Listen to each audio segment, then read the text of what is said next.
Bueno, damas y caballeros, artistas constructores, una introduccióncita fuerte tan amable. Edgar Negret Dueñas fue un escultor abstracto. Junto a Hugo Martínez González, junto a Eduardo Ramírez Villamizar, introdujeron la escultura abstraccionista geométrica. ¿Que quiénes fueron los que introdujeron la escultura abstraccionista geométrica en el siglo XX? Pues mira que este hombre nació en el año 20 en Popayán, hasta el año 2012, a sus 92 años. Que si le hicieron libros, claro, le hicieron homenajes. No es que es el escultor con diálogos con lo sagrado. Papá, Rafael, mamá, María Dueñas. Periodo sí se va al periodo del constructivismo, sí se va al abstract art. Y así se ganó un premio. Gracias, beca Guggenheim en Artes Creativas, Estados Unidos. Se murió por causa del cáncer colorectal. Oye, ¿que por qué razón existe la beca del Guggenheim en Artes Creativas? ¿Que cuánto cuesta una beca Guggenheim, muchachos? $30,000 para realizar los trabajos. Le han pagado $30,000 a nuestro Edgar. Una docente de la Universidad Nacional del Sur fue seleccionada como una de las ganadoras de la beca que otorga la Fundación John Simon Guggenheim. ¿Y quién fue John Simon Guggenheim? Preguntemos, para que se llame beca. John Simon Guggenheim.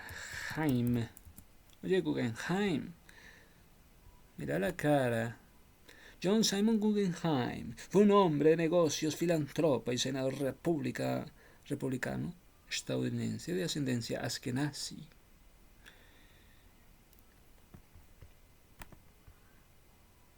Bueno, John Simon Guggenheim, mira que estará hablando del año 1867 en Nueva York hasta el 41. Fue un hombre de negocios, filántropo y senador republicano, ascendencia askenazi.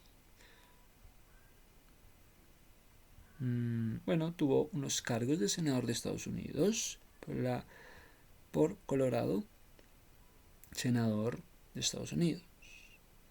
Partido político, Partido Republicano, un republicano. Simon Guggenheim,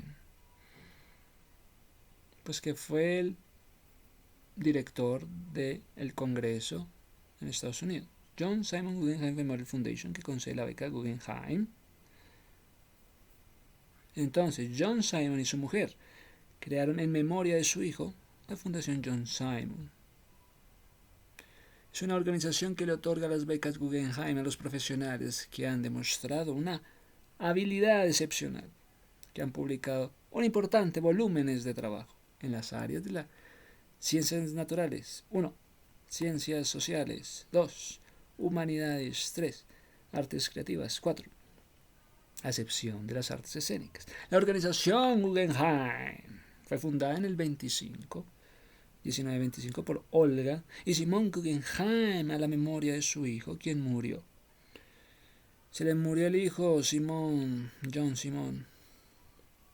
Algunas de las personas que han recibido estas becas han sido posteriormente ganadoras de premios Nobel. La beca de la fundación se entregan a personas cualificadas, brindándoles la mayor libertad creativa posible. Las becas no están disponibles para sustentar capacitaciones ni para trabajos de posgrado. La duración regular de la beca es de 6 meses a 1 año, a veces un poco más. La Fundación Simon Guggenheim apoya exclusivamente a los individuos y no a instituciones o organizaciones. La fundación elige a los becarios en competencias, una para los Estados Unidos y Canadá, otra para Latinoamérica y el Caribe. Uno, Estados Unidos, Canadá, otro, América y el Caribe. Los aspirantes envían su solicitud a uno de los 2 comités. Cada comité está formado por 6 distinguidos académicos y artistas. En el 2004, la fundación entregó 185 becas para Estados Unidos y Canadá. En promedio, cada beca era de $37,000. Fueron recibidas 3,000 solicitudes. En esos mismos años se entregaron 36 becas en Latinoamérica por un monto de $1.188.000 en promedio cada beca. Era de $33.000. Fueron 819 solicitudes de forma independiente. Los museos de arte de Guggenheim son financiados por la Fundación Guggenheim.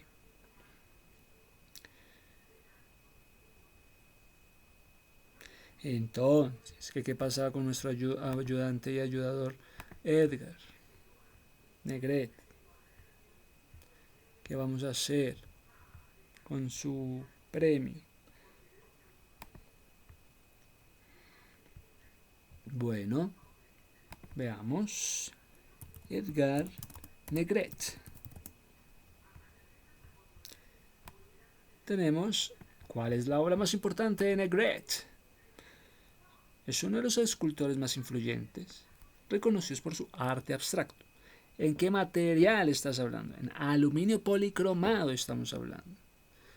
Aluminio policromado. ¿Qué pasa con ese material? ¿Qué es la vaina?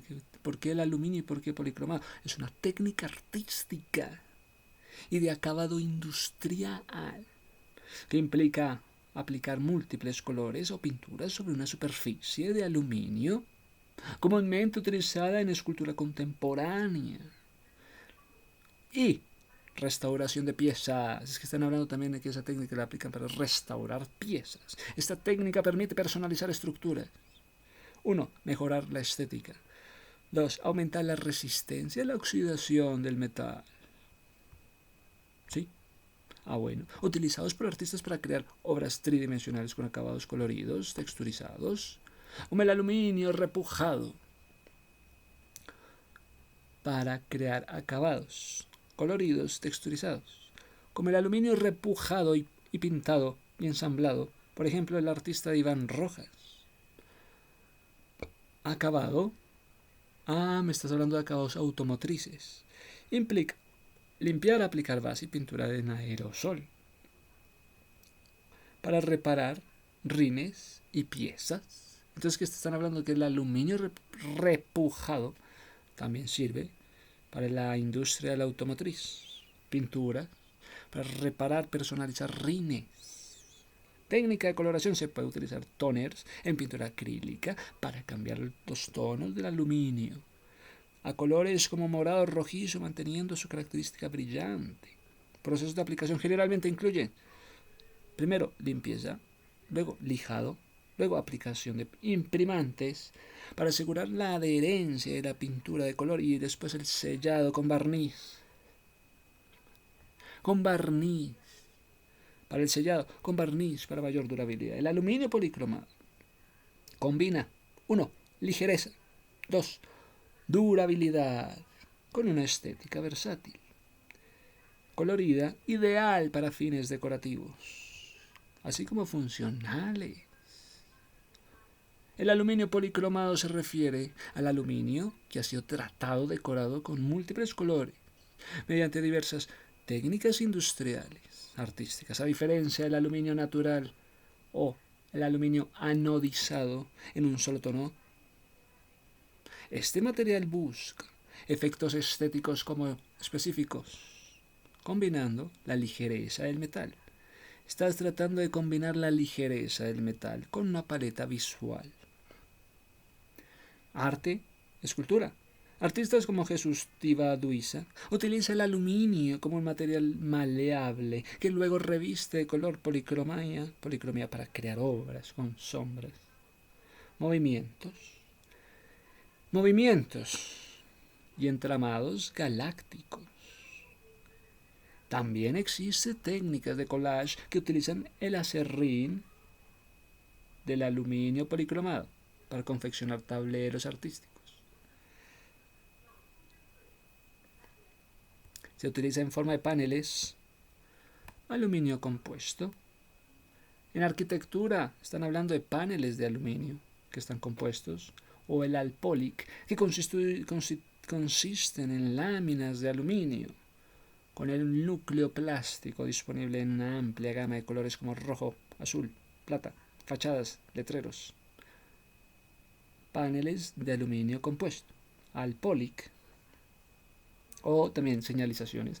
rollos de aluminio plastificados, en colores blanco, negro, amarillo, verde, azul, rojo, diseñados específicamente para fabricar rápidas letras.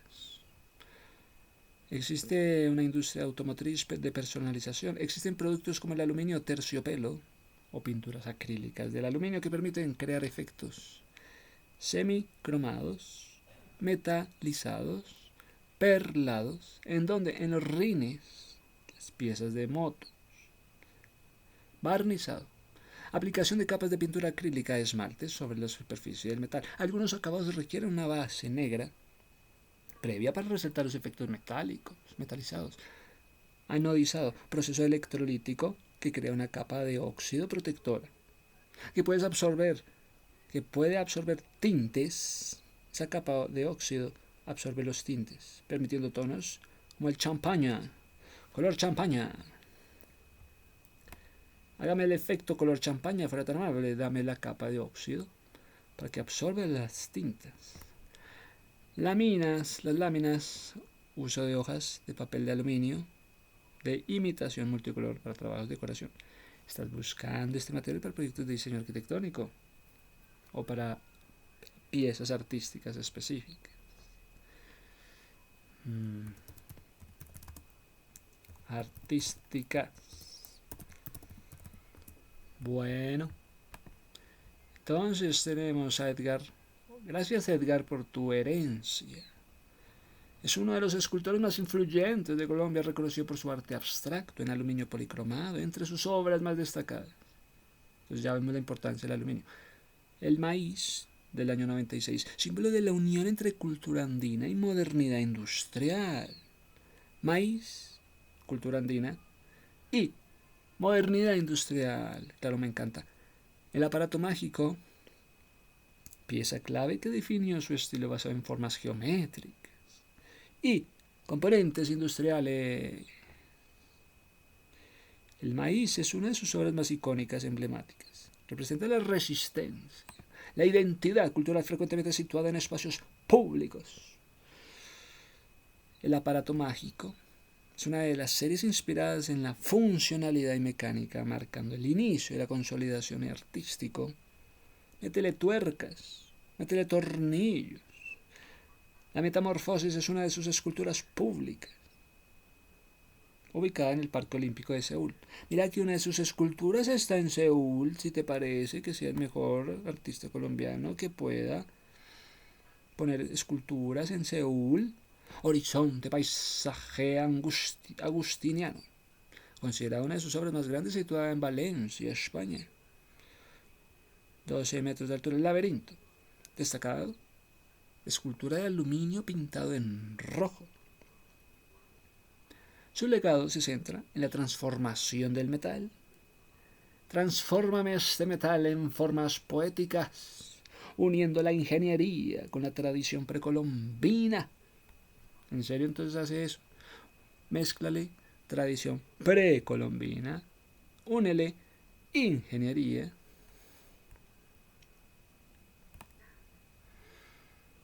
Bueno, este está a la par con Fernando Botero, Eduardo Ramírez de Villamizar, Ana María Mercedes Hoyos, Antonio Caro. ¿Quién es Edgar Negret? Edgar fue un artista colombiano conocido por sus esculturas geométricas. Sus obras representan formas naturales como el sol, o sea, antropomórficos. Formas como las flores utilizadas en materiales industriales eran una sensación de artista, y reutiliza formas mecánicas. ¿En qué? En los objetos que ya no tienen funcionalidad, objetos no utilitarios. Es que era un acto de reciclaje, no, era un acto mágico. ¿Quién es el escultor más famoso? No me digan que Botero. Pues sí, fue uno de los artistas vivos más importantes, el artista latinoamericano vivo más cotizado. ¿Quién es el escultor más famoso del mundo? No me digan que Botero. Pues es el más cotizado. Fue considerado el artista vivo.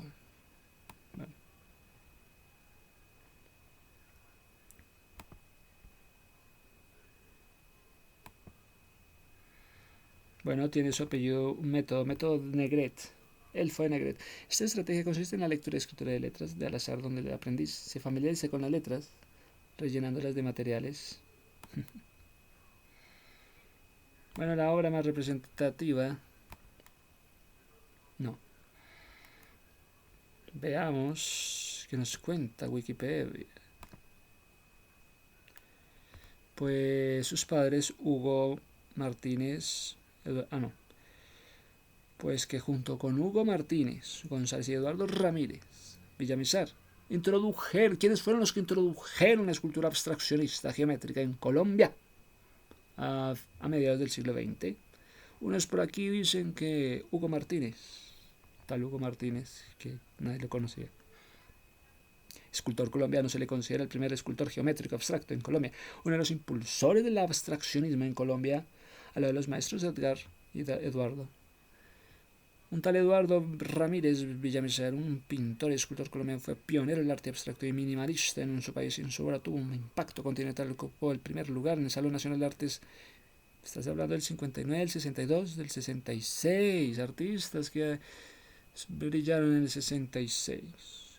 ¿Introdujeron la escultura abstraccionista, sí o no? En los años 60.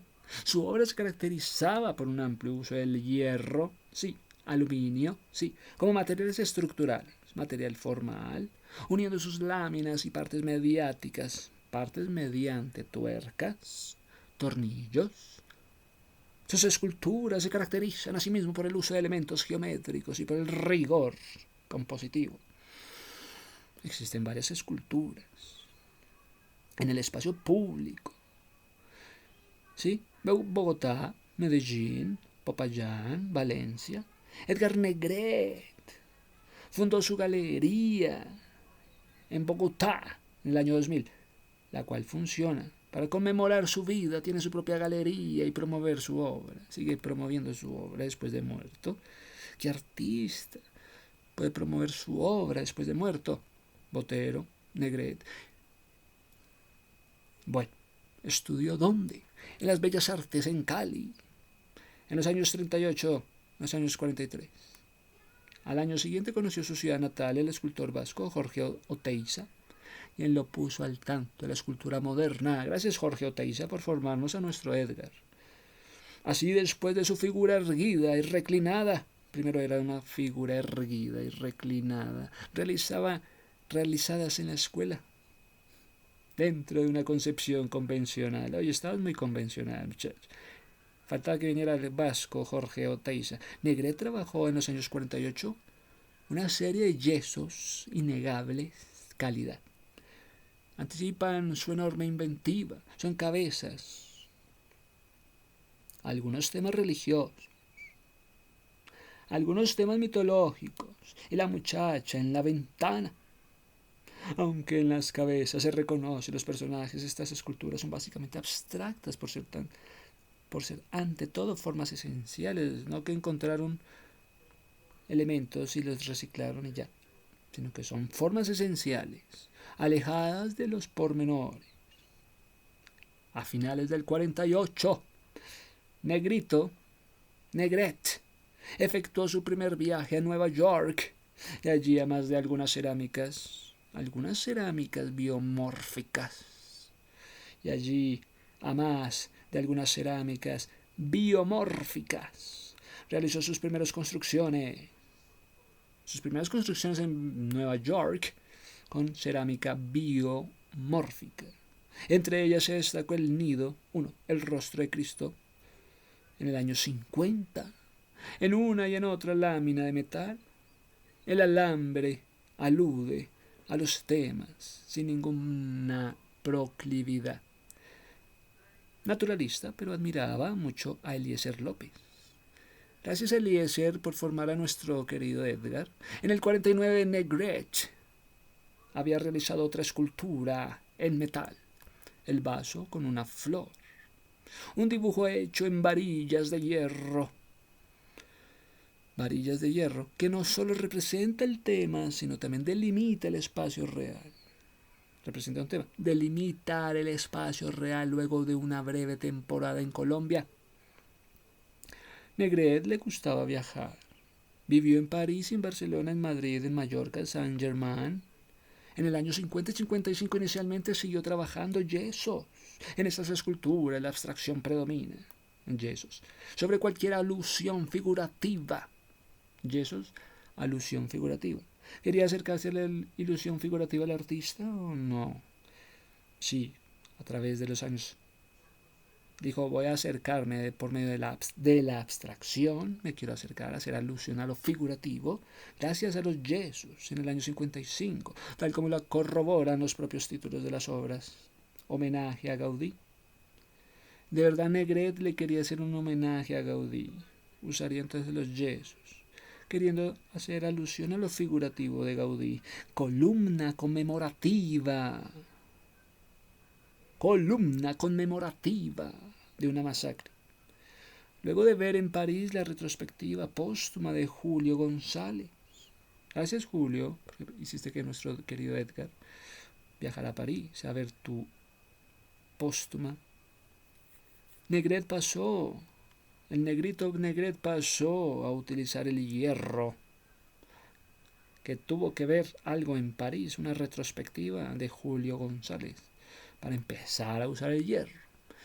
En el año 53, estas construcciones, realizadas en Palma de Mallorca, construcciones en España en el 53, 54, ya sugieren aparatos, ya sugieren máquinas.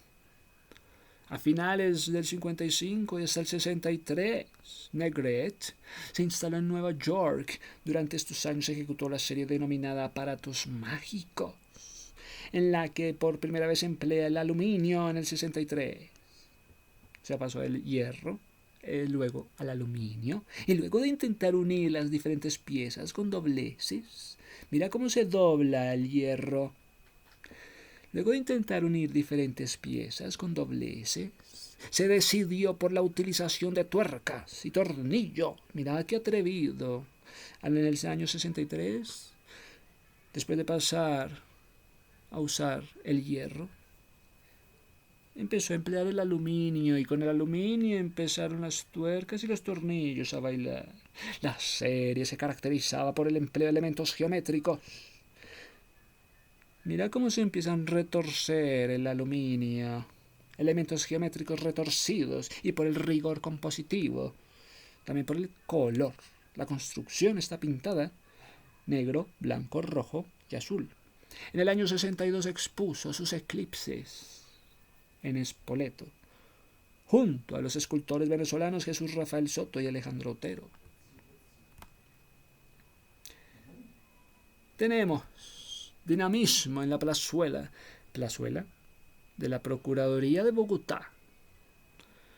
Luego de 15 años de ausencia, Negret regresó a Colombia en el año 63. Desde entonces vivió en Bogotá, con un corto intervalo en Cali, muy caleño, entre el 68 y el 71. En los 70 estaba en Cali. En el 63 participó en el 15 Salón de Artistas de Colombia y ganó el primer premio en escultura con Vigilante Celeste. Mira que estuvo en el Salón Nacional de Artistas de Colombia en el año 63. Presentó y se ganó el primer puesto con una escultura. Muy bien, Edgar, muy bien. Te ganaste el premio de escultura en el año 63. Muy bien hecho, Vigilante Celeste. En el 67 volvió a obtener el primer premio. O sea que estaba primero en el 15, después en el 19. Volvió a tener el primer premio en el 19 Salón Nacional de Artistas de Colombia con Cabo Kennedy. Muy bien, ganó otra vez en el Salón Nacional. ¿Sí ves, Edgar? En junio del 2009 realizó su más reciente retrospectiva en la Galería Mundo de Bogotá. En el 2010 el Gobierno Nacional, después de que se ganó 2 salones nacionales de artistas, después de ganarse 2, el Gobierno Nacional de Colombia, en el marco del 90º aniversario del nacimiento, los 25 años de la creación, Casa Museo en Popayán, le otorgó la ciudad de Popayán le otorgó la Gran Orden Ministerio de Cultura. Le otorgó la Gran Orden Ministerio de Cultura. En el 2017 se inauguró su obra Horizonte Paisaje Agustiniano en la urbanización El Viñedo, en Valencia. Se inauguró su obra en el 2017. Mira que desde el año 60 hasta el 2017 Edgar estaba presentando obras. Desde el año 60 brillaba y hasta el 2017 seguía brillando, presentando su obra Horizonte, Paisaje Agustiniano, en la urbanización El Viñedo, en Valencia, estado de Carabobo. Pero estás hablando de Valencia, Valencia, estado de Carabobo, Venezuela. Fue instalada por la alcaldía en el Paso Cultural Paco Cabrera. Es una obra de hierro de 10 metros, 16 toneladas, la más grande construida por el artista.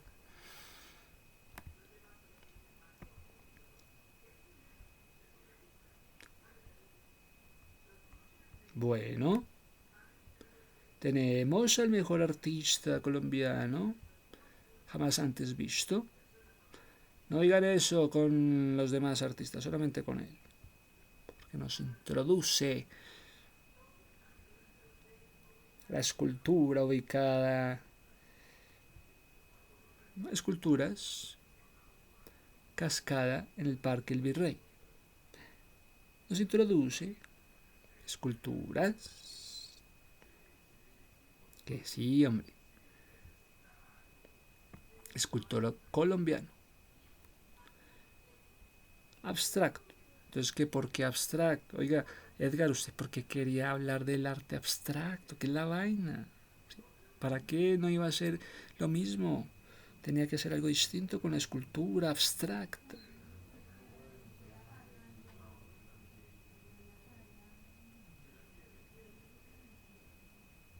Es una forma de expresión de sentimientos artísticos, el arte abstracto. Es que no, yo no quiero lo figurativo, yo estoy pensando es una forma de expresión de sentimientos artísticos que prescindan de toda figuración, prescinden, no dependen de toda la figuración, proponen una nueva realidad distinta a la natural. Que si acaso los artistas podrían detenerse un poquito en el arte abstracto para no depender de la figuración natural. Usa un lenguaje visual de formas, de colores, de líneas, para crear una composición que pueda existir con la independencia, sin referencias. Lo podríamos llamar expresionismo abstracto, suprematismo.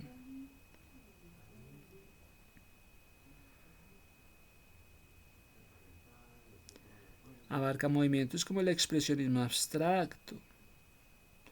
Abarca movimientos como el suprematismo. ¿Qué es el suprematismo? Movimiento artístico enfocado en formas geométricas fundamentales, que se formó en Rusia. Fue fundado por Kazimir Malevich. ¿Qué es el constructivismo en arte? Pues pregúntale. El constructivismo ruso es un movimiento artístico que tuvo lugar en Rusia durante el siglo XX, el XXI, el 32 y tuvo un profundo desarrollo cuando los bolcheviques lograron la victoria en la revolución del 17. Expresionismo abstracto. Es un movimiento pictórico contemporáneo dentro de la abstracción. Movimiento pictórico contemporáneo. Expresionismo abstracto. Dentro de la abstracción, en concreto, las tendencias informalistas, matéricas, posteriores a la Segunda Guerra Mundial. Que se influyó la Segunda Guerra Mundial en nuestro amigo Edgar. El término se había utilizado por primera vez en el 19.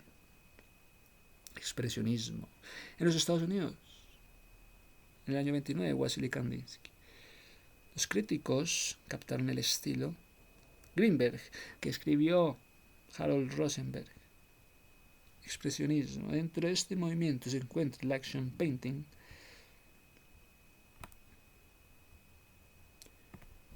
Pues generalmente son abstractos en el sentido en que eliminan la figuración. No obstante, hay excepciones y algunos emplean trazos figurativos, apareciendo figuras reconocibles, como las mujeres de Willem Koning. Las telas presentan aspecto geométrico que le hacen diferentes del movimiento precedente, como el surrealismo.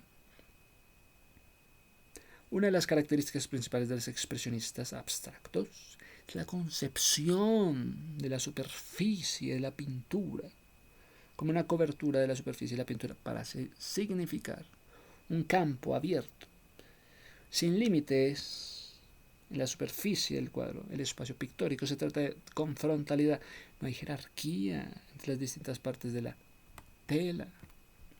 El cromatismo suele ser muy limitado. Habla de algo muy policromado, pero yo lo veo muy limitado. Así como los colores primarios.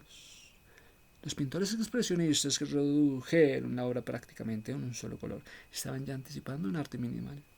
Ese tipo de cuadros con violentos trazos de colores grandes formatos presentan como rasgos distintivos.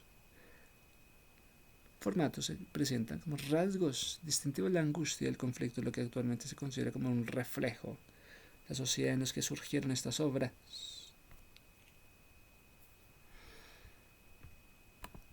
Gracias, Edgar.